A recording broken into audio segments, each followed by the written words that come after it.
Assalamualaikum dan salam sejahtera. Saya Ainul Midat akan menjadi presenter anda pada hari ini. Saya akan menyentuh beberapa agenda penting iaitu permasalahan, cadangan penyelesaian masalah, pengenalan projek, prototipe projek, komponen yang digunakan, penggunaan teknologi mikropengawal dan pengkodan, akhir sekali impak projek kepada masyarakat.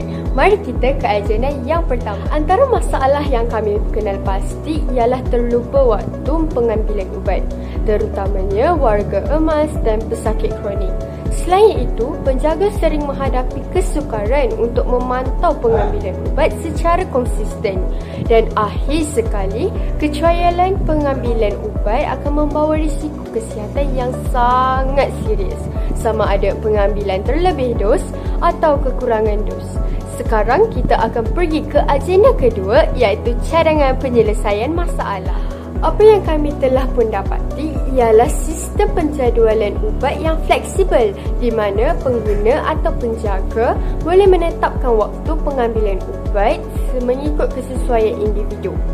Selain itu, reka bentuk mesra pengguna yang mudah difahami dan boleh digunakan oleh semua peringkat umur. Seterusnya, produk ini dilengkapi dengan fungsi peringatan pintar seperti buzzer, lampu LED berwarna untuk bagi isyarat kepada pengguna.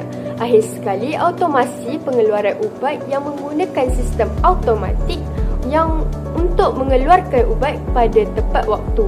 Saya akan meneruskan ke agenda pengenalan projek inovasi kami. Projek inovasi kami ialah MediMate. MediMate merupakan satu ciptaan projek kami iaitu dispenser ubat automatik yang kami bangunkan khas untuk pengguna untuk mengambil ubat dengan lebih mudah, waktu yang tepat dan juga tersusun. Dengan adanya fungsi untuk digunakan oleh warga emas, pesakit atau sesiapa sahaja yang memerlukannya. Sampai sini sahaja, saya akan berikan presentation seterusnya kepada Aira di agenda prototype project. Saya akan meneruskan dengan prototype project. Di sini kami melakarkan idea projek, bajet keseluruhan projek dan bahan yang digunakan untuk projek. Bahan yang digunakan dalam projek ini ialah kotak, kertas warna, gam, selotip, botol plastik. Dan bajet keseluruhan projek ini ialah RM37 serta dengan prop ubat palsu. Okey, saya akan ke slide seterusnya iaitu komponen.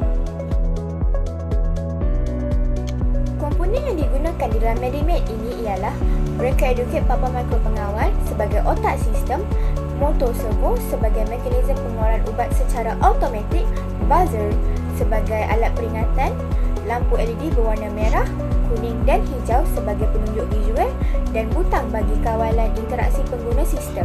Okey, mari saya ke slide seterusnya.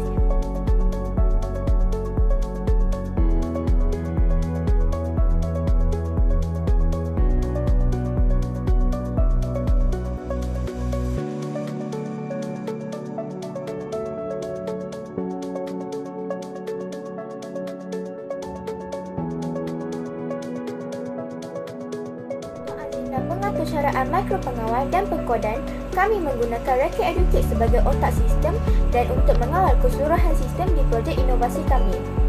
Mikropengawal akan menerima input sama ada daripada tekanan butang ataupun masa yang diprogramkan di dalam mikropengawal itu.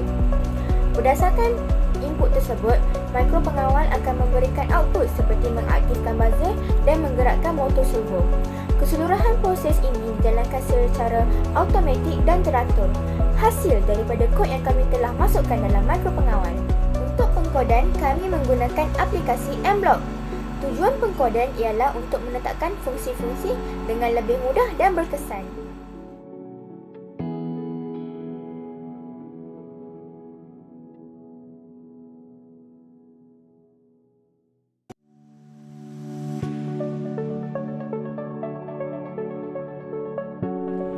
Agenda terakhir yang saya akan bincangkan hari ini ialah impak produk.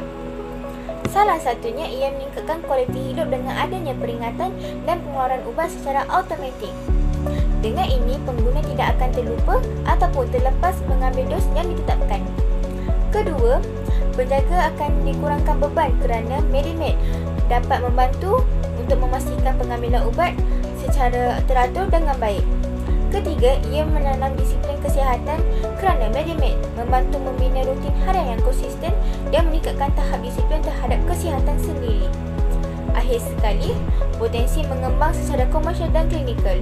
Dengan reka bentuk yang kompak dan berfungsi, Medimed berpotensi untuk dikomersialkan bagi kegunaan peribadi maupun di institusi kesihatan ataupun di rumah anda sendiri. Kesimpulannya, Medimed bukan sahaja memenuhi keperluan perbuatan harian, malah dapat membantu memberi kesan jangka panjang dalam membentuk masyarakat yang lebih sihat, teratur dan cerdik teknologi.